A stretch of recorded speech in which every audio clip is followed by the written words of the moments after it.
Hello guys, तो हम यहाँ पर कई सारे मैकेनिकल इंजीनियर से रिलेटेड कई सारे क्वेश्चन के बारे में बात करेंगे, इन्फॉर्मेशन इकट्ठा करेंगे। तो यहाँ पर अगर कुछ भी कोई क्वेश्चन के रिलेटेड मुझसे कुछ गलती हो गई होगी, उसको मैं सुधारना चाहूँगा या उसके रिगार्डिंग कुछ इन्फॉर्मेशन होगी तो मैं डिस्क्रिप्शन में ऐड कर दूंगा। तो फर्स्ट क्वेश्चन है, the ratio of the stress and strain is known as modulus of elasticity, Young's modulus, C and B both, या नन ऑफ बोथ। तो ratio of stress upon strain, तो उसे modulus of elasticity भी कहा जाता है and Young's modulus भी कहा जाता है। वो दोनों सिमिलर टर्म ही है। तो यहाँ पर आंसर रहेगा C, ratio of stress and strain, यानी कि स्ट्रेस अपॉन स्ट्रेन। तो उसे मॉड्यूलस ऑफ इलास्टिसिटी भी कहा जाता है एंड यंग्स ऑफ मॉड्यूलस भी कहा जाता है। दोनों टर्म सिमिलर ही है। Now a rigid body has a Poisson's ratio equal to 0। Rigid body जहाँ पर होगी उसका जो पॉइजन्स रेशियो रहेगा वो 0 है। Two parallel equal and opposite forces acting tangentially to the surface of the body is called as shear stress। यहाँ पर क्या है, टू पैरेलल है, इक्वल भी है एंड ऑपोजिट फोर्सेस है, और वो टेंजेंशियली एक्ट कर रहे हैं किसी भी बॉडी पे, तो वो shear stress ही होंगे। Now which stress is induced in the member when expansion or contraction due to the temperature variation is prevented।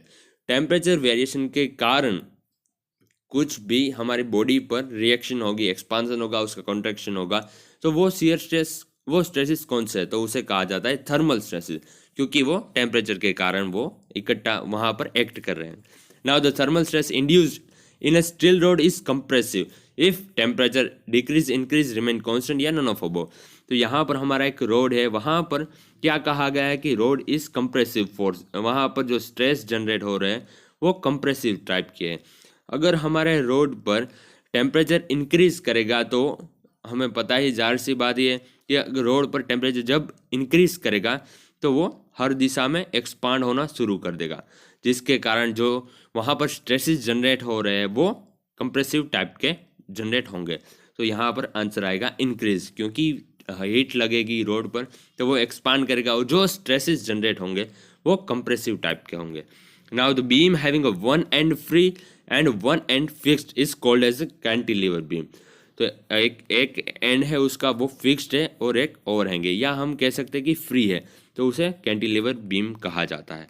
Now in bending moment diagram if no load acts between the two sections के बीच में कोई load नहीं रहेगा, कहाँ, किस में, bending moment diagram में, तो उसे हम रिप्रेजेंट किस तरह से करेंगे, तो उसे हम इंक्लाइंड लाइन से रिप्रेजेंट करेंगे। Now what is the SI unit of sectional modulus, तो उसका आंसर आएगा mm3। सेक्शनल मॉड्यूलस का ऐसा यूनिट है mm3। The shear stress acting on the neutral axis of a beam is maximum. जो अब शियर स्ट्रेस एक्ट कर रहा है किस पे, न्यूट्रल एक्सिस ऑफ बीम पे, तो शियर स्ट्रेस क्या होगा उसका, किस तरह से होगा, तो वो मैक्सिमम होगा। Now the ratio of effective length and least lateral dimension, effective length and least lateral dimension for short column. Short column के लिए ये इस तरह से रेशियो होगा, वो शॉर्ट कॉलम के लिए क्या होगा, तो वो रहेगा लेस देन 12। अगर effective length upon least lateral dimension वो क्या है, वो भी आप एक बार सोच देखो, उसके बाद वो भी क्वेश्चन आएगा। Effective length upon least lateral dimension short column के लिए रहेगा less than 12। Now slenderness ratio is the ratio of effective length of a column and, यहाँ पर स्लेंडरनेस रेशियो कहा गया है, तो स्लेंडरनेस रेशियो क्या है हमें वो याद करना है, वो है ratio of effective length of column and list lateral dimension of A column है, या list radius of gyration of column है, मैक्सिमम रेडियस ऑफ गायरेशन है, या नन ऑफ अबव। तो स्लेंडरनेस रेशियो है हमारा effective length of column upon list radius of gyration of A column, ये है हमारा स्लेंडरनेस रेशियो। नाउ यहाँ पर कहा गया है in Euler's theory long columns having the ratio of L upon LLD least. यहाँ पर हमने अभी बात की ही थी कि effective length upon least lateral dimension, उसका रेशियो है वो अगर ग्रेटर देन इक्वल 12 है और वो फेल हो गया है ड्यू टू, तो यहाँ पर लॉन्ग कॉलम के बारे में बात की गई है, और ये रेशियो रहेगा वो 12 से ज़्यादा, 12 या 12 से ज़्यादा रहेगा। बट फिर भी वो फेल हो गया है, तो वो किसके कारण होगा? वो बकलिंग के कारण होगा। यहाँ पर आंसर आएगा बकलिंग। नाउ यहाँ पर यूलर्स फॉर्मूला कहा गया इज एप्लीकेबल ओनली फॉर, किन के लिए ये यूलर्स का फॉर्मूला है वो अप्लाई होता है? तो यहाँ पर कहा गया कि for short column, long column या स्लेंडरनेस रेशियो जिसका ग्रेटर देन होगा, यहाँ पर इक्वेशन गाया गया root of pi square E upon sigma C, if crushing stress is less than buckling stress, या if crushing stress greater than equal buckling stress. यहाँ पर इतनी सारी बातें कही गई। तो यूलर्स फॉर्मूला इन सारे स्टेटमेंट्स में थे किसके लिए अप्लाई होगा? तो वो लॉन्ग कॉलम के लिए अप्लाई होगा ऑफ कोर्स, एंड जिसका स्लेंडरनेस रेशियो होगा वो greater than root of pi square E by sigma C होगा, उसके लिए अप्लाई होगा। And of course if crushing stress greater than equal buckling stress होगा, उसके लिए ही ये यूलर्स का फॉर्मूला अप्लाई किया जाएगा। यानी कि आंसर रहेगा 2, 3 and 5। हाँ yes, 2, 3 and 5। Now what is the relation between actual length and effective length while determining the crippling load for a hollow rectangular cast iron column having both end fixed, जिसका जो दोनों का and रहेगा वो fix रहेगा। यहाँ पर कहा गया है कि L यानी कि एक्चुअल लेंथ है एंड L ही है वो इफेक्टिव लेंथ है। तो यहाँ पर रिलेशन पूछा गया है actual length and effective length के बीच में रिलेशन क्या होगा? For crippling load for a hollow rectangular cast iron column having both hand fix. तो यहाँ पर जो इफेक्टिव लेंथ होगी वो एक्चुअल लेंथ से हाफ होगी। तो यहाँ पर आंसर आएगा L इक्वल्स टू L/2। तो जो हमारी इफेक्टिव लेंथ रहेगी वो हमारी एक्चुअल लेंथ से हाफ होगी।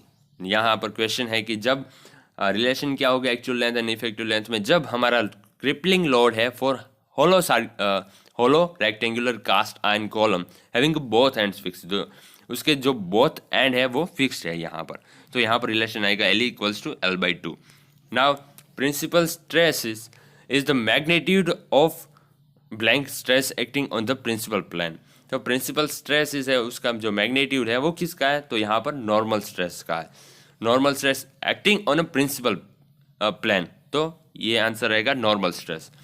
The relation between the modulus of elasticity यानी कि E, मॉड्यूलस ऑफ रिजिडिटी यानी कि G and bulk modulus K is given as A, यहाँ पर कई सारे इक्वेशंस हैं, वहाँ कौन सा आंसर यहाँ पर सही है? तो यहाँ पर है 9 kg अपॉन 3K + G, ये तो इक्वेशन ही है। Now which theory gives the satisfactory result for brittle materials? Brittle materials के लिए कौन सी थियरी हमें सेटिस्फैक्टरी आंसर या हमें बताती है? तो यहाँ पर maximum shear stress theory, maximum principal stress, shear strength energy theory and none of above. तो यहाँ पर आंसर आएगा maximum principal stress theory, B answer right है। Now force are called concurrent when their line of actions are meet at 1 point 2 point plane या perpendicular plane. तो यहाँ पर force, यहाँ पर पूछा गया है कि कंकरेंट कब होगा? तो जब सारे फोर्सेस है वो 1 point पर इकट्ठा होंगे, वहाँ पर मिलेंगे, तब उसे कहा जाएगा concurrent forces. Now a force acting on a body may introduce internal stresses, balance other forces acting on it, retard its motion, change its motion, ये कुछ भी हो सकता है। तो यहाँ पर आंसर रहेगा ऑल ऑफ अबव, यानी कि इंट्रोड्यूस इंटरनल स्ट्रेसेस भी जनरेट होंगे, ऑफ कोर्स होंगे, balance another forces acting on in, कुछ ग्रेविटेशनल फोर्स लग रहे होंगे तो उसके वेट के वो बैलेंस भी हो सकते हैं, okay. Retard its motion, motion शुरू हो सकता है, चेंज इन मोशन, उसका मोशन चेंज हो सकता है, ये ऑल ऑफ अबव आंसर रहेगा। Now effect of a force acting on a body depends on, तो effect of force acting on a body, तो जो फोर्स हम किसी बॉडी पर लगा रहे हैं उसकी इफेक्ट क्या होगी, वो किस पर डिपेंड करेगी? यहाँ पर एक क्वेश्चन ये है। तो यहाँ पर मैग्नीट्यूड उसका क्या है, डायरेक्शन कौन सी है, पोजीशन और लाइन ऑफ एक्शन क्या है, तो ये सारी बातें डिपेंड करती है कि उस बॉडी पर क्या इफेक्ट पड़ेगी। तो ये ऑल ऑफ आंसर, मैग्नीट्यूड क्या है, डायरेक्शन क्या है एंड पोजीशन, या कह सकते हैं लाइन ऑफ एक्शन कौन सी है। Now which of the following is not the unit of distance? तो डिस्टेंस का यूनिट इसमें कौन सा नहीं है? Now angstrom, millimetre, milestone and micron, तो ये सारे आंसर्स हैं, यानी कि ऑप्शंस हैं। तो यहाँ पर हमें पता है कि माइलस्टोन जो होते हैं वो हमें डिस्टेंस बताते हैं कि इतना डिस्टेंस बचा है, तो हमें पूछा गया है कि यूनिट नहीं है, तो एंगस्ट्रॉम है, ऑफ कोर्स मिलीमीटर भी है एंड माइक्रोन भी है, तो इसका आंसर रहेगा milestone. Now when trying to turn key into a lock following is apply, moment, couple, lever या कोप्लानर फोर्सेस। तो ऑफ कोर्स कपल अप्लाई होता है। Now the algebraic sum of moments of forces forming couple about any point in the plane is equal to the moments of the couple। तो यहाँ answer रहेगा equal to the moments of the couple। जो algebraic sum of moments of forces है, जो moment of forces जो लग रहे हैं किसी पर plane पे, forming a couple about any point in a plane is equal to the moments of couple. तो जो मोमेंट, जो सारे कपल्स की मोमेंट्स जनरेट हो रही है वो उसके सेम होगा, उसके इक्वल होगा। Now a single force and couple acting in same plane on a rigid body. जो यहाँ पर कहा गया है कि a single force and couple, तो एक फोर्स लग रहा है किसी मैग्नीट्यूड का, एंड कपल, जो कपल है वो सिर्फ हमें एक हम कह सकते हैं कि के कारण कुछ एक मोमेंट ही हमें मिलेगी। कपल यानी कि हम एक की टर्न कर रहे हैं एक होल में, लॉक में, तो उसके कारण सिर्फ एक मोमेंट हमें मिलेगी। बट एक सिंगल फोर्स अप्लाई कर रहा है, यहाँ पर हमें कुछ फोर्स नहीं मिलेगा, जीरो मिलेगा।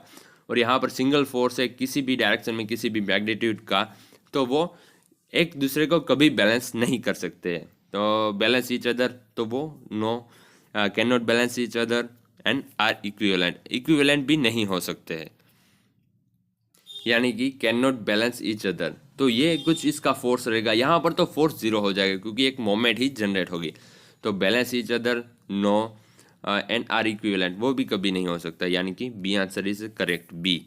तो वो can not balance each other. Now if three forces acting in a one plane upon a rigid body keep it in equilibrium, then they must be either meet in a point, be all parallel, at least two of them must meet all of them and A and C।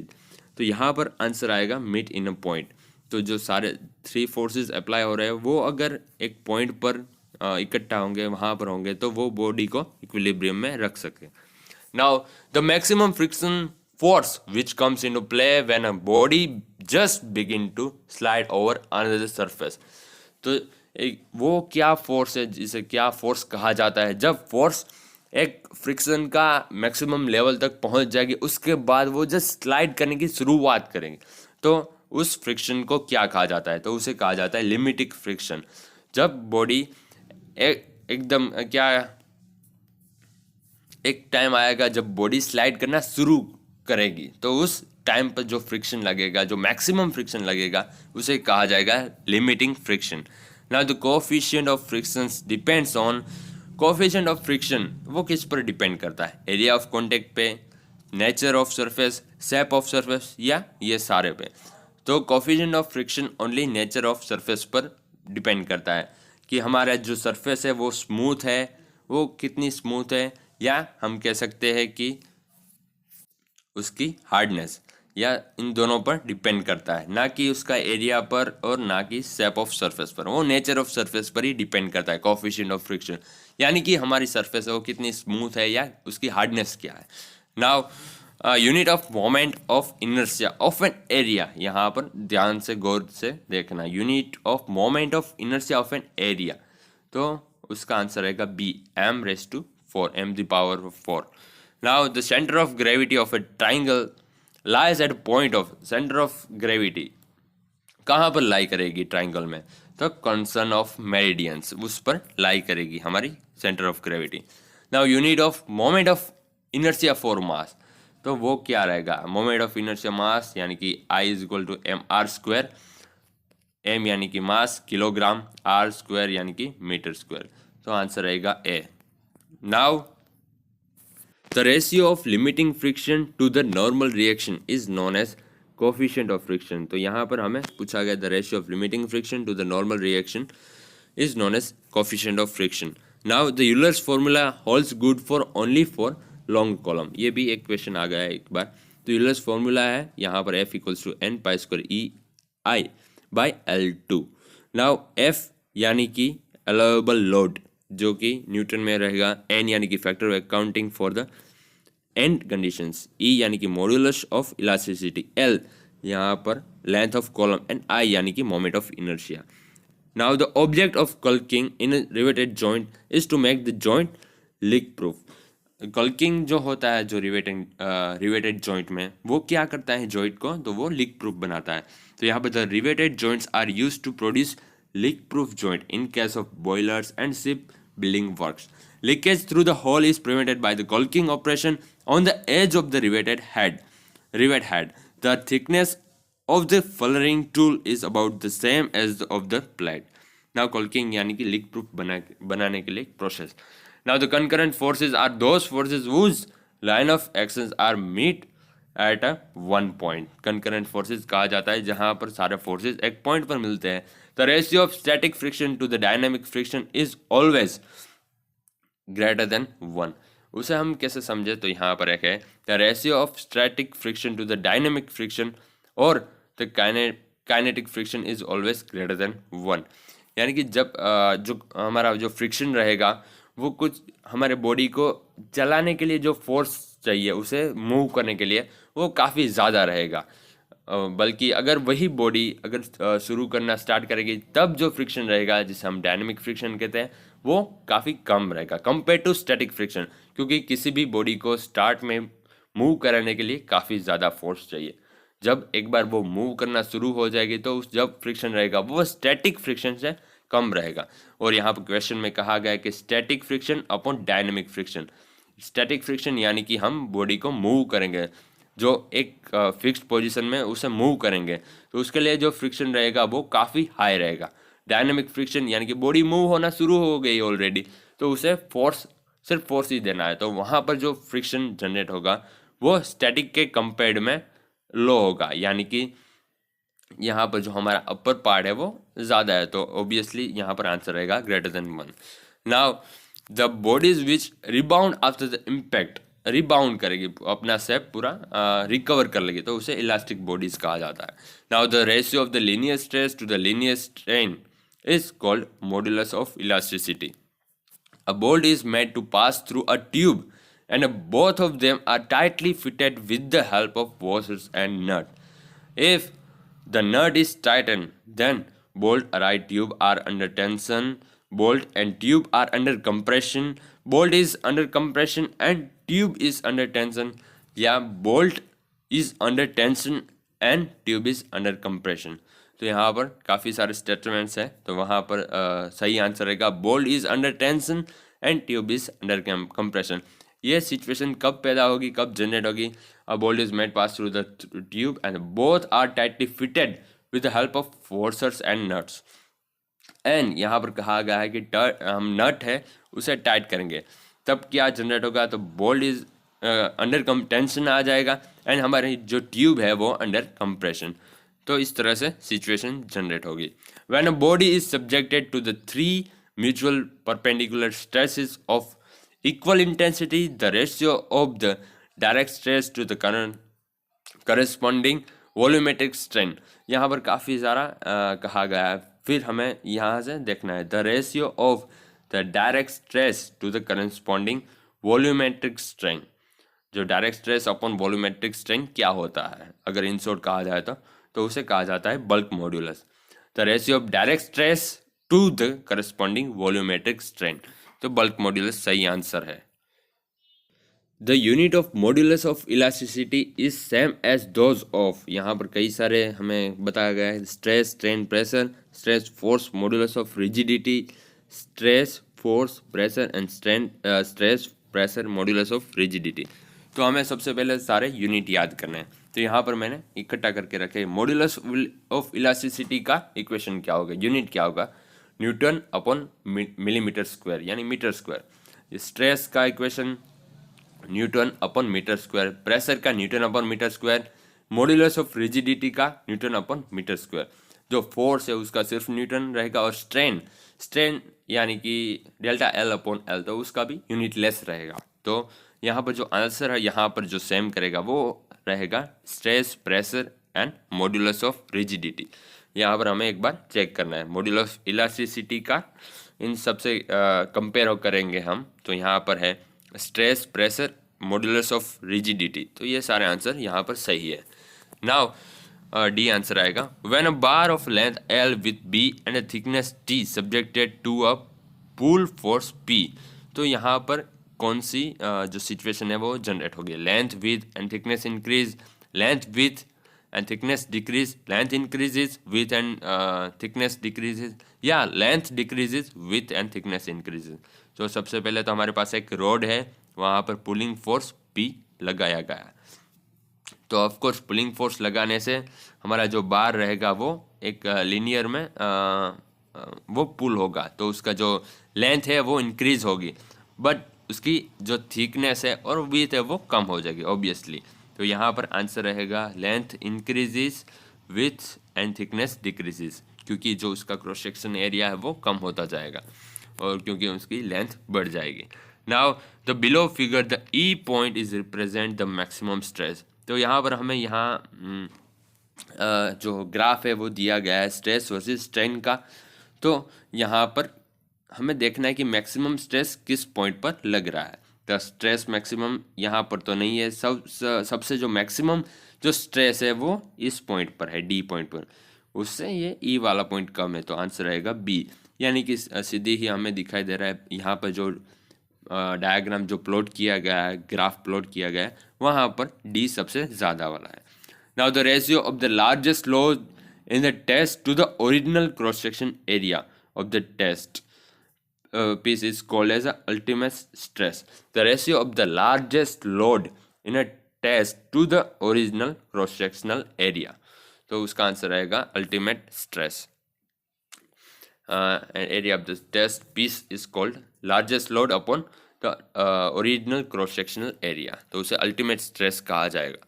Now the total strain energy stored in a body, total energy stored होगी body में, उसे क्या कहा जाएगा? तो यहाँ पर एक ये देख लेते हैं, measure of energy absorption toughness versus resilience. तो आप दोनों के बारे में समझ जाओ। रेजिलियंस किसे कहा जाता है? यहाँ पर रेजिलियंस है ability to absorb energy without permanent deformation.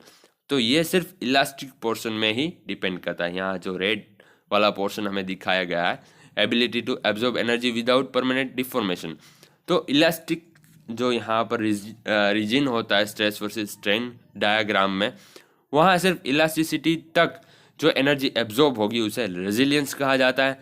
And toughness के बारे में बात करें जो कि यहाँ पर दिखाया गया है, total energy absorption capability of a material, वो इलास्टिक प्लस प्लास्टिक डिफॉर्मेशन, उन दोनों में जो टोटल जो यहाँ पर इंटीग्रेटेड एरिया बनेगा, उस एनर्जी एब्जॉर्प्शन को हम टफनेस कहेंगे। तो यहाँ पर क्वेश्चन क्या कहा गया है? The total strain energy stored in a body, total strain energy कहा गया है। टोटल यानी कि यहाँ से यहाँ तक पूरा यहाँ पर जो एरिया बनेगा, जो इंटीग्रेटेड एरिया बनेगा, उसे टफनेस कहा जाता है, ना कि उसे टफनेस कहा जाएगा। रेजिलियंस तो सिर्फ इलास्टिक पोर्शन में ही है, तो यहाँ पर आएगा आंसर बी यानी कि toughness. Now modulus of resilience is the proof resilience per unit volume of a material. Modulus of resilience is the proof resilience per unit volume of a material. तो ये करेक्ट आंसर है। modulus of resilience किसे कहा जाता है? proof resilience per unit volume of a material, उसे modulus of resilience कहा जाता है। Now resilience क्या है? resilience strain energy stored within the elastic limit is called as resilience. Okay, proof resilience क्या है? The maximum energy stored within the elastic limit is called proof resilience. maximum energy जो stored होती है elastic limit तक, उसे कहा जाता है proof resilience. It is the strain energy corresponding to the strain at elastic limit तक. Now modulus of resilience क्या है? The proof resilience per unit volume of a body is called a proof resilience. Modulus of resilience. Now parallel fillet wells are designed for bending strength. क्या parallel fillet Wales हैं वो bending strength के लिए design किए जाते हैं? तो उसका आंसर है नो, वो सही नहीं है। अब यहाँ पर दो डिटेल है, ट्रांसवर्स फिलेट वेल्स क्यों डिज़ाइन किए जाता है? For a tensile strength. Parallel fillet welds are design for shear strength. जो पैरेलल फिलेट वेल्स है वो शियर स्ट्रेंथ के लिए डिज़ाइन किए जाते हैं। ट्रांसवर्स फिलेट वेल्स है वो टेंसाइल स्ट्रेंथ के लिए, पैरेलल फिलेट वेल्स है वो शियर स्ट्रेंथ के लिए डिजाइन किया जाता है। Now the deformation of the bar per unit length in the direction of the force, the deformation of the bar per unit length, पर जो डायरेक्शन है फोर्स की वो है उस unit length in the direction of the force, तो force की direction में ही जो उसका डिफॉर्मेशन होगा। और डिफॉर्मेशन क्या कहा है कि बार पर यूनिट लेंथ, तो उसे लीनियर स्ट्रेन कहा जाता है, लीनियर स्ट्रेन, क्योंकि फोर्स की डायरेक्शन में ही उसका डिफॉर्मेशन हुआ है। Now in watches the spring is used to absorb shocks and vibration, क्या वॉचेस में जो हमें स्प्रिंग दी गई है वो वाइब्रेशन और शॉक को एब्जॉर्ब करने के लिए होती है? तो उसका आंसर है no. In watches the springs is used to store energy. Okay, तो इसके लिए हमें यहाँ स्प्रिंग यूज की जाती है। एब्जॉर्ब शॉक एंड वाइब्रेशन वो ऑटोमोबाइल के बारे में है। Now the volumetric strain is the ratio of, volumetric strain है वो किसका रेशियो होता है? Original thickness to the change in thickness, यहाँ पर वॉल्यूमेट्रिक स्ट्रेन कहा गया है। Change in thickness to the original thickness, original volume to the change in volume, change in volume to the original volume. तो इनमें से कौन सा आंसर है? पहले तो वॉल्यूमेट्रिक स्ट्रेन है, यानी कि वॉल्यूम के बारे में कुछ कहा होगा शायद, यस। एंड यहाँ पर आंसर सही रहेगा change in volume to the original volume, EV equals to DV by V, यानी कि change in volume divide by original volume. Now the unit of torque in SI unit, unit of torque क्या रहेगा?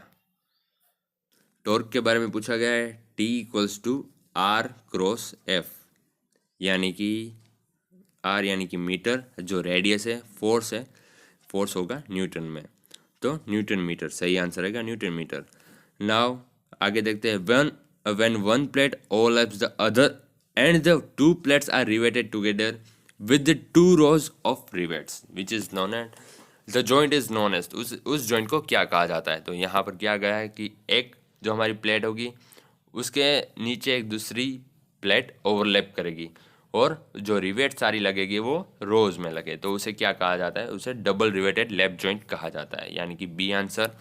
Now a pressure vessel is said to be a thin cell when it is made of thin sheets, क्या pressure vessel thin cell से बनी हुई उसे कहा जाएगा जब वो थिन शीट से बनेगी? क्या ये आंसर सही है? तो वो आंसर सही नहीं है। थिन शीट से बनी है वो एक वो लॉजिक, कुछ लॉजिक नहीं बना उसमें।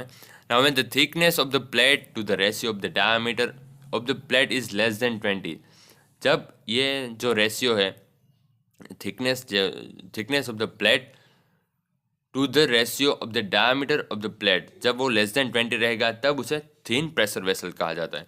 And when the thickness of the plate to the ratio of the diameter of the plate is greater than 20, तो उसे कहा जाता है थिक प्रेशर वेसल। तो ये लॉजिक है यहाँ पर। अगर वो थिन शीट से बनी है, वो थिन सेल है, वो कुछ सही नहीं है। जब जो thickness of the plate to the ratio of the diameter of the plate is less than 20 रहेगा तब उसे थिन प्रेशर वेसल कहा जाएगा। Now which of the following statement is wrong, तो सारी स्टेटमेंट दी गई। The deformation of the bar per unit length in the direction of the force is called as linear strain, वो भी एक आ गया हमारा एक बार एक क्वेश्चन। तो Poisson ratio is the ratio of the lateral strain to the linear strain, ये भी सही है। The ratio of the change in volume to the original volume is called volumetric strain, change in volume upon original, EV equals to DV by V, तो ये भी सही है। The bulk modulus is the ratio of the linear stress to the linear strain, ये bulk modulus है? तो नहीं, ये बल्क मॉड्यूलस नहीं है, तो ये है मॉड्यूलस ऑफ इलास्टिसिटी, तो ये स्टेटमेंट रॉन्ग है। Now when a shaft is subjected to a twisting moment, every cross sectional area of the shaft will be under tensile, compressive shear या bending. Shaft is subjected to a twisting moment, every cross sectional area, तो shaft क्या कर रही है? वो twisting moment subject कर रही है या उस पर ट्विस्टिंग मोमेंट अप्लाई हो रहा है, तो क्रॉस सेक्शन एरिया होगा वो सारे शियर स्ट्रेस में होंगे। Now the shear stress is minimum at axis of the shaft, outer surface of the shaft, anywhere inside the shaft, तो anywhere inside the shaft, inside shaft कहीं पे भी, तो शियर स्ट्रेस है वो मिनिमम रहेगा। Now the shear stress varies from the centre to the surface of the shaft with, वो किस तरह से मूव करेगा या वेरी करेगा? यूनिफॉर्म रेट से करेगा, वेरिंग रेट से करेगा, या रिमेन सेम। इंटरनल या कह सकते हैं कि सेंटर में भी एक तरह का होगा और वही तरह का आउट सरफेस, तो इस तरह से नहीं होगा, वो यूनिफॉर्म रेट से वेरी करेगा। यहाँ पर आप इक्वेशन वाइज भी देख सकते हैं। और जो सारी शाफ्ट है वो सेंटर से आउटर शाफ्ट, आउटर डायमीटर तक उसका जो रेट रहेगा वो यूनिफॉर्म रहेगा। Now the shaft are made of, जो शाफ्ट है वो किस मटेरियल से बनी होगी, तो माइल्ड स्टील से, एलॉय स्टील से, कॉपर स्टील से, या एनी ऑफ दिस। तो शाफ्ट है वो किसी भी मटेरियल की बनेगी। रिक्वायरमेंट पर डिपेंड करता है, डिज़ाइन पर डिपेंड करता है कि कहाँ पर वो अटैच होगी, असेंबल होगी, उस तरह से। The shafts are design on the basis of rigidity, strength, या दोनों में, तो वो दोनों की अप्रूवल पर, दोनों के कंडीशन पर ही डिज़ाइन होती है शाफ्ट। रिजिडिटी क्या है और स्ट्रेंथ क्या है शाफ्ट की।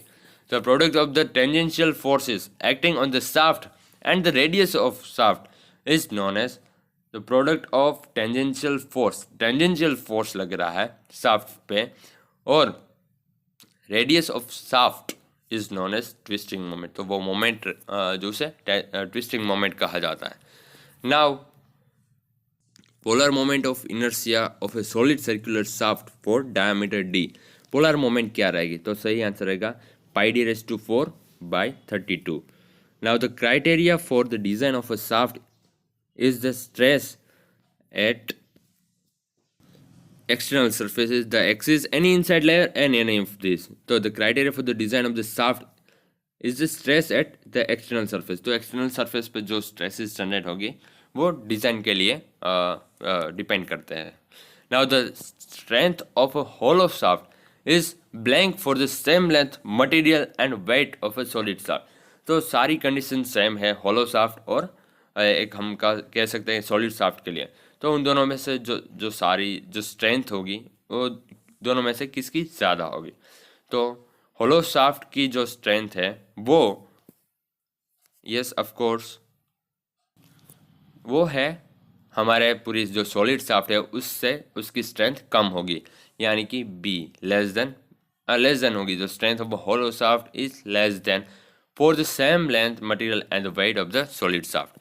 Now the strain is equal to, तो ओरिजिनल लेंथ, चेंज लेंथ, वो हमें बताया गया है कि ये हमारी एल है वो ओरिजिनल लेंथ है, और डेल्टा एल है वो चेंज इन लेंथ है। तो उसका आंसर आएगा डेल्टा एल अपॉन एल, यानी कि change in length upon L, तो वो रहेगा स्ट्रेन। उसे स्ट्रेन कहा जाएगा। If the modulus of elasticity of a material is twice, जो मॉड्यूलस ऑफ इलास्टिसिटी है वो ट्वाइस की जाएगी, and then the Poisson's ratio of the material is equal to 0। क्या ये स्टेटमेंट सही है या गलत है, तो हम पहले देख लेते हैं। G equals to E/2 in bracket 1 plus V। यहाँ पर G क्या है, रिजिडिटी ऑफ मॉड्यूलस है, E है वो यंग्स मॉड्यूलस जिसे मॉड्यूलस ऑफ इलास्टिसिटी भी कहा जाता है, V पॉइजन्स रेशियो है। हमें क्या पूछा गया है कि जो हमारा मॉड्यूलस ऑफ इलास्टिसिटी है वो ट्वाइस की जाएगी, जो पॉइजन्स रेशियो है वो 0 होगा या नहीं। तो यहाँ पर G equals to 2G in bracket 2 1 plus V। तो यहाँ पर E इक्वल्स टू 2G, यानी कि हमें इक्वेशन में कहा गया है कि हमारे जो मॉड्यूलस ऑफ इलास्टिसिटी है वो हमारे मॉड्यूलस ऑफ रिजिडिटी से ट्वाइस है। यहाँ पर कहा गया है the modulus of elasticity of a material is twice its modulus of rigidity. तो इस प्रकार से इक्वेशन बनेगा E इक्वल्स टू 2G। तो हमें यहाँ पुट कर देना है E के रिप्लेस में 2G, तो ये हमने कर दिया। 2 1 प्लस V, यहाँ पर 1 प्लस V को हमने यहाँ पर ले लिया, 2G अपॉन ये 2 वाला ऊपर चला जाएगा, इस तरफ आएगा तो 2G अपॉन 2G, यानी 2 2 कैंसिल हो जाएगा, 1 plus V equals to V। Now ये भी G भी कैंसिल हो जाएगा, 1 plus V equals to 1, V equals to 0। तो ये आंसर सही है, B करेक्ट आंसर है। नाउ sorry B A correct answer है, ये स्टेटमेंट करेक्ट है। When there is a no increase or decrease in the shear force between 2 points, it indicates there is no change in the bending moment between these points. ये true है या false है, ये statement हम एक बार और read करते हैं। When there is no increase or decrease in the shear force between 2 points, it indicates that there is no change in bending moment between these points. तो ये आंसर false है। तो अगर हम देखें, because for constant shear force between 2 points bending moment will change due to distance variation from one load. तो ये अगर वहाँ पर हमें यहाँ पर जैसे कहा गया है कि वहाँ इंक्रीज या डिक्रीज नहीं है, तो जो वहाँ पर बेंडिंग मोमेंट है वो जीरो होगी। तो ये गलत है, क्योंकि the constant shear force between 2 points bending moment will change due to distance variation. Distance variation के कारण ही हमारा जो बेंडिंग मोमेंट है वो चेंज होगी। dm by d x equals to v. तो वो डिस्टेंस वेरिएशन के कारण भी लोड वहाँ पर डिपेंड करेगा, तो वो वेरी हो सकती है। उस कोई कारण नहीं है अगर वहाँ पर इंक्रीज नहीं होगा लोड का या डिक्रीज नहीं होगा। बट जब लोड वेरी करेगा एक जगह से दूसरी जगह पर, डिस्टेंस उसका कुछ अलग होगा, उसमें वेरिएशन होगा, फिर भी हमारी बेंडिंग मोमेंट है वो चेंज हो सकती है। Now the breaking stress blank the ultimate stress. तो ब्रेकिंग स्ट्रेस होती है वो अल्टीमेट स्ट्रेस से लो होती है, यानी कि बी आंसर। अगर हम देखें यहाँ इस डायग्राम में, ये इंजीनियरिंग स्ट्रेस स्ट्रेन डायग्राम है, ये ट्रू स्ट्रेस स्ट्रेन डायग्राम नहीं है। सबसे पहली बात तो ये, यहाँ पर डी है वो है UTS, ultimate tensile strength, stress वहाँ पर लगेगा। ई पॉइंट है जो कि एक ब्रेकिंग स्ट्रेस हम कह सकते हैं। यहाँ पर हमारा जो पूरा रोड है या बार है, अगर यहाँ स्ट्रेस अपॉन स्ट्रेन वो हम कंसिडर करेंगे डिज़ाइन के लिए, तो यहाँ इस पॉइंट से वो अगर ये डक्टाइल मटेरियल है तो इसके लिए, इसके बारे में अभी यहाँ बात करें तो वो टूटना शुरू हो जाएगा ई पॉइंट से। यानी कि यहाँ जैसे कहा गया है breaking stress and ultimate stress, तो यहाँ पर रहेगा अल्टीमेट स्ट्रेस, यहाँ पर रहेगा ब्रेकिंग स्ट्रेस। तो ऑब्वियसली जो यहाँ पर स्ट्रेस, ये जो ये हमारी वाई एक्सिस है वो स्ट्रेस दिखाएगी, ई वो कम है डी से, यानी कि the breaking stress is less than the ultimate stress. Okay, a simply supported beam is one which is supported on more than 2 supports. क्या उसे सिंपली सपोर्टेड बीम कहा जाता है? तो कि नो, सिंपली सपोर्टेड बीम में सिर्फ 2 ही हम सपोर्ट देते हैं, एक दोनों तरफ, जहाँ पर हमारी बीम शुरू होगी और जहाँ पर उसका लास्ट पॉइंट है, तो 2 सपोर्ट ही होते हैं। For a long column the value of buckling load is blank the crushing load. Buckling load के लिए बकलिंग ज़्यादा करेगी या क्रशिंग करेगी, लॉन्ग कॉलम के लिए यहाँ पर बात की जाएगी। अगर शॉर्ट कॉलम होगी तो बात अलग है। तो लॉन्ग कॉलम के लिए क्या होगा? लॉन्ग कॉलम के लिए बकलिंग लोड की वैल्यू है वो लेस देन रहेगी क्रशिंग लोड से, तो ये आंसर रहेगा। For the beam shows in the below figure the bending moment diagram between A and B. A and B के लिए बेंडिंग मोमेंट डायग्राम में क्या होगा? यहाँ पर इस तरह से यूनिफॉर्म डिस्ट्रीब्यूटेड लोड, यहाँ पर यूडीएल लग रहा है, तो उस बेंडिंग मोमेंट डायग्राम को हम किस तरह से प्लॉट करेंगे? तो इसका आंसर रहेगा डी, पैराबोलिक कर्व से। तो ये यूनिफॉर्म डिस्ट्रीब्यूटेड लोड यहाँ पर लग रहा है कुछ इस एल लेंथ तक। तो beam in encastered at both ends is called. तो एनकास्टेड यानी क्या होता है कि एक फिक्स टाइप का, उसको फिक्स कर देना, तो यहाँ पर आंसर रहेगा फिक्स बीम। अगर बीम एनकास्टेड एट बोथ एंड्स उसे फिक्स बीम कहा जाता है। नाउ फिक्स बीम का यहाँ पर एग्जांपल है एनकास्टेड यानी फिक्स्ड, हमें सिर्फ याद रखना है। The line of intersection of the neutral layer with any normal cross sectional area of the beam is called as a neutral axis. क्या यह सही है? यस, तो ये करेक्ट है। The line of the intersection of the neutral layer with any normal cross section of the beam is called neutral axis, उसे neutral axis कहा जाता है। Yes, the compression test is carried on brittle material. Compression test brittle material पर किया जाता है। Tensile test किस पर किया जाता है? वो डक्टाइल मटेरियल्स पर किया जाता है। तो कॉपर है, एल्यूमिनियम है, स्टील है, और कंप्रेसिव टेस्ट है वो ब्रिटल मटेरियल पर किया जाता है, जैसे कि कास्ट आयरन। अब beam extending beyond the supports is, उसे क्या कहा जाता है कि वो सपोर्ट से भी एक बियॉन्ड, उसके आगे भी एक ओवरहैंग टाइप होता है, तो उसे ओवरहैंगिंग बीम कहा जाता है। उसका यहाँ पर देखते हैं तो यहाँ पर 2 सपोर्ट्स हमने दिए हैं, लेकिन उस सपोर्ट्स के बाद भी ये आगे तक बीम बढ़ती है, उसे ओवरहैंगिंग बीम कहा जाता है। In a leaf spring the length of all leaves are equal. क्या सारे जो लीव्स हैं वो इक्वल्स होते हैं, उसकी लेंथ इक्वल होती है? तो वो गलत बात है, वो इक्वल नहीं होती। The pressure vessel is said to be a thin shell. Thin shell किसे कहा जाता है? अगर मैंने आगे बताया था उसमें अगर दिक्कत होगी, वो नहीं समझ पाए होंगे आप, तो मैं यहाँ क्लियर कर देता हूँ।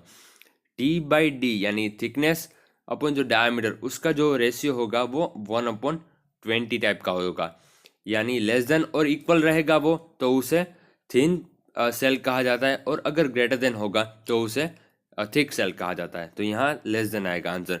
बट हमें याद रखना है कि थिन सेल किसे कहा जाएगा, थिकनेस अपॉन डायमीटर का रेशियो होगा वो लेस देन और इक्वल 1/20 का होगा, तो उसे थिन सेल कहा जाता है। Now a tensile test is performed on a mild steel round bar, its diameter after fracture. तो उसका डायमीटर क्या होगा, जैसे कि हमें पता है कि टेंसाइल टेस्ट में क्या किया जाता है, इन दोनों एक हमारे पास रोड है उनको खींचा जाता है दोनों तरफ से। तो क्या होगा, उसकी लेंथ काफ़ी इंक्रीज हो जाएगी, और कह सकते हैं कि उसका क्रॉस सेक्शनल एरिया यानी कि जो उसका राउंड बार का जो डायमीटर है वो कम होता जाएगा, और किसी एक स्ट्रेस पर वो ब्रेक होना शुरू हो जाएगा, अल्टीमेट स्ट्रेस के बाद वो ब्रेक होना शुरू हो जाएगा। तो डायमीटर ऑफ कोर्स डिक्रीज होगा। द प्रूफ रेजिलियंस पर unit volume of a material is known as a modulus of resilience. तो यस, हमने इसके बारे में भी बात की है। Which of the following is a proper sequence. Proper sequence क्या है, अगर आप ये ग्राफ देखोगे तो आपको पता चल जाएगा। यहाँ पर हम एक ग्राफ पहले समझ लेते हैं। पहले इलास्टिक रेंज रहेगी, सेकंड पॉइंट है प्रोपोर्शनल लिमिट तक, फिर यील्ड पॉइंट आता है, फिर अल्टीमेट स्ट्रेंथ आती है, फिर फ्रैक्चर आता है। नाउ तो यहाँ पर ये कौन सी सीक्वेंस मैच करती है, तो proportional limit, elastic limit, yielding and failure, तो ये correct. A spring when loaded is permanently distorted and recover its original shape when the load is removed. तो एक बार स्प्रिंग है वो परमानेंटली डिस्टोर्ड हो गई है, वो डिफॉर्म हो गई, उसके बाद वो अपनी शेप रिकवर नहीं कर सकती, ये स्टेटमेंट गलत है। In a riveted joint when the number of rivets decreases from the innermost row, innermost row यानी कि हम ये कह सकते हैं innermost row, from innermost row to the outermost row, यानी कि इनर से आउटर की ओर, इस तरफ ये वाली, इस तरफ ये वाली, वो डिक्रीज होगी, उसकी रो है वो, तो उसे कहा जाता है diamond riveted. Now the hoop stress in a thin cylinder shell is also known as a circumferential tensile stress. Now a tensile test is perform on a round bar, round bar है हमारे पास। After fracture it has been found that the diameter remains approximately same. यहाँ पर tensile test के बारे में बात कर रहे हैं, तो टेंसाइल टेस्ट यानी कि दोनों साइड से हमें उसे पुल करना है एक रोड को, और वो रप्चर यानी कि वो ब्रेक होने के बाद उसका डायमीटर सेम है। पहली बात तो हमें ये याद करनी है कि जो ब्रिटल मटेरियल होते हैं उसको अगर हम उस पर टेंसाइल टेस्ट करें तो वो हम कह सकते हैं अल्टीमेट स्ट्रेस के दौरान ही वो ब्रेक हो जाएगा, वो उसमें प्लास्टिक डिफॉर्मेशन कुछ भी नहीं आएगा, वो एकदम से ब्रेक हो जाएंगे। तो हम ब्रिटल मटेरियल पर कभी भी टेंसाइल टेस्ट नहीं कर सकते, क्योंकि हमें उसकी वैल्यू हमें पता नहीं चलती, उसका कुछ कर्व आगे बढ़ ही नहीं पाता, यहाँ से इतने तक, यहाँ तक से वो फ्रैक्चर हो जाएगा अल्टीमेट टेस्ट स्ट्रेस के दौरान। तो यहाँ पर हम देखते हैं माइल्ड स्टील जो कि एक डक्टाइल मटेरियल, कास्ट आयरन ये ब्रिटल मटेरियल है, तो ये आंसर आ सकता है। स्टेनलेस स्टील वो भी डक्टाइल है, कॉपर भी डक्टाइल यानी कि कास्ट आयरन, क्योंकि ब्रिटल मटेरियल तुरंत ही ब्रेक हो जाते हैं, तो जब वो ब्रेक हो जाएंगे तो वो उसका कुछ प्लास्टिक डिफॉर्मेशन हुआ ही नहीं होगा, तो उसका जो डायमीटर होगा वो सेम रहेगा। पुलिंग फोर्स पुल हम करेंगे दोनों तरफ से, फिर भी उसमें कुछ डिफॉर्मेशन नहीं आएगा लेंथ या diameter wise. Now the ratio of linear stress to the linear strain is known as modulus of elasticity. Yes, linear stress upon linear stress उसे मॉड्यूलस ऑफ इलास्टिसिटी कहा जाता है, but lateral strain upon linear strain उसे Poisson's ratio कहा जाता है। The bending equation, इनमें से बेंडिंग इक्वेशन कौन सा है, तो ए है हमारा equation m upon I equals to sigma upon Y equals to E by R, तो ये बेंडिंग इक्वेशन है।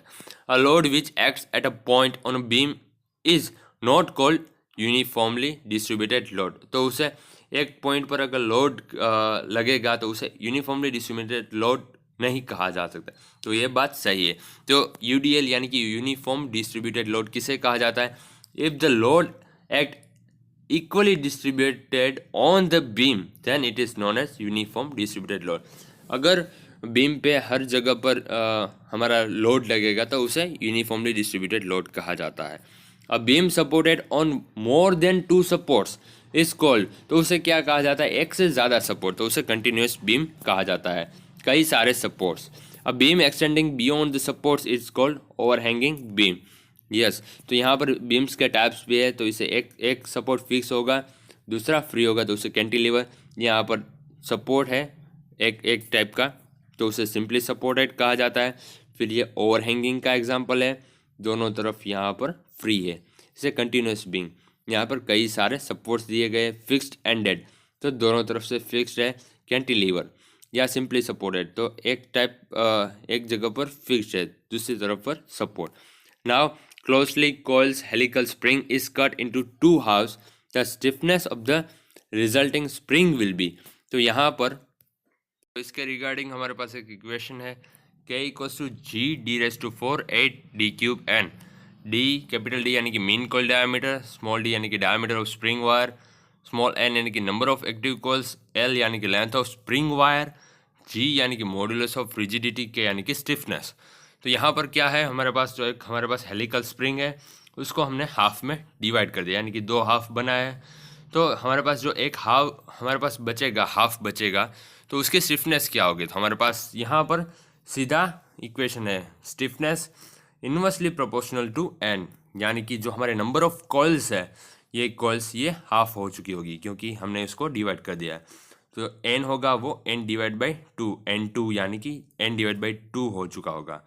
तो अगर एक कंडीशन देखें के एन ये 1 के लिए फर्स्ट, और अगर हमने उसको हाफ में डिवाइड कर दिया तो K N for second position condition के जिसमें हमने स्प्रिंग को डिवाइड कर दिया, तो यहाँ पर जो नया एन हमें मिलेगा, नया एन वो N1 डिवाइड बाई 2 होगा। नाउ सिर्फ इसको याद रखना, तो ये क्या मिलेगा, के एन, ये दोनों 1 में के, और अगर ये K2 है, N2 को हमने N1 बाई 2 से रिप्लेस कर दिया क्योंकि उसकी जो नंबर ऑफ कॉल्स है वो हाफ हो चुकी होगी। तो हमें जो K2 मिलेगा वो ये N1 N1 कैंसिल हो जाएगा, K2 इक्वल्स टू ये 2 वहाँ पर चला जाएगा, तो 2K1। तो यहाँ पर हम कह सकते हैं कि वो डबल हो जाएगा, जो उसकी स्टिफनेस होगी वो पहले से डबल हो जाएगी। Now when a material is loaded with in the elasticity, the material will regain its shape and size when the load is removed. तो यहाँ पर हमने लोड किया है इलास्टिक लिमिट तक ही, फिर वो अपनी जो पोजीशन है उसे रिगेन कर सकते हैं। तो ये एग्री, हम इसमें एग्री है। A graph showing stress strain of 4 materials, तो यहाँ पर ये ए वाला जो आप शेप देख रहे हैं वो है the strongest and the stiffest material. तो वो इसके लिए ये क्वेश्चन सिर्फ मैंने इसलिए रखा है कि स्ट्रेस एंड स्ट्रेन कर्व्स कितने प्रकार के होते हैं और उसके नेचर क्या होते हैं, वो मटेरियल होगा।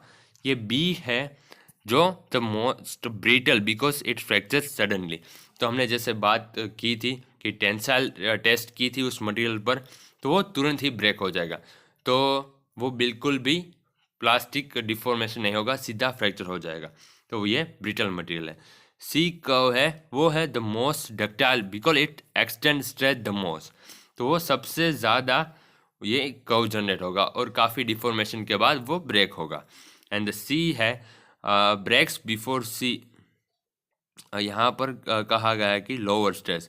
सी is the most ductile because it's extend or stretch the most, and D breaks before C, C से पहले ये ब्रेक हो चुका है वो, तो बिकॉज इज लोअर स्ट्रेस, ये लोअर स्ट्रेस पर ही ब्रेक हो चुका है। तो इस प्रकार से कई सारे मटेरियल इस कर्व में डिफाइन किए जाते हैं। Now a leaf spring is supported at the end, leaf spring is supported at the, तो हमें यहाँ लीफ स्प्रिंग के बारे में पूछा गया है, वो किस तरह से होती है। तो यहाँ पर हमारे पास है ही एक फिगर, लीफ स्प्रिंग का जो सपोर्ट है वो सेंटर से होता है और दोनों एंड की ओर उस पर लोड लगते हैं। तो यहाँ पर करेक्ट आंसर आएगा leaf spring is supported at the centre and loaded at the ends, जो दोनों एंड से वो शॉक को एब्जॉर्ब करती है लीफ स्प्रिंग। तो यूनिट ऑफ स्ट्रेस, स्ट्रेस यानी न्यूटन पर मीटर स्क्वायर, स्ट्रेस होता है फोर्स अपॉन एरिया, तो ये सारे आंसर है वो सही है। यहाँ पर सिर्फ न्यूटन पर mm स्क्वायर है, यहाँ किलो न्यूटन लगाया गया है और यहाँ मीटर स्क्वायर कर दिया है, तो ये सारे आंसर सही है। Shear modulus is the ratio of, shear modulus किसे कहा जाता है, शियर मॉड्यूलस, तो shear stress to shear strain, दोनों पर शियर है, तो ये हम याद रख सकते हैं। This is the distance between two centres of the consecutive rivets in a single row. यहाँ पर क्वेश्चन है जो पिच है, पिच यहाँ पर कहा गया था कि pitch this is the distance between two centres of a consecutive rivets in a single row. तो ये सही है, उसे पिच ही कहा जाता है, ये पिच है। नाउ ये दोनों रिवेट्स के बीच में जो सेंटर डिस्टेंस है उसे पिच कहा जाता है। In a word the spring is used to store strain energy, this energy is release.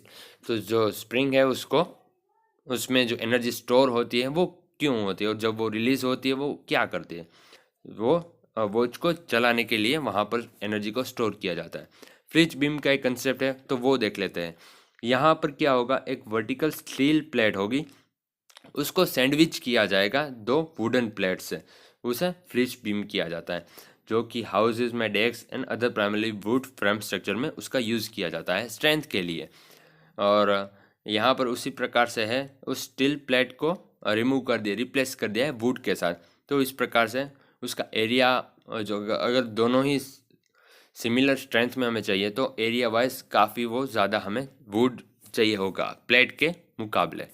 Now the distance between the centre of rivet hole to the nearest edge of a plate.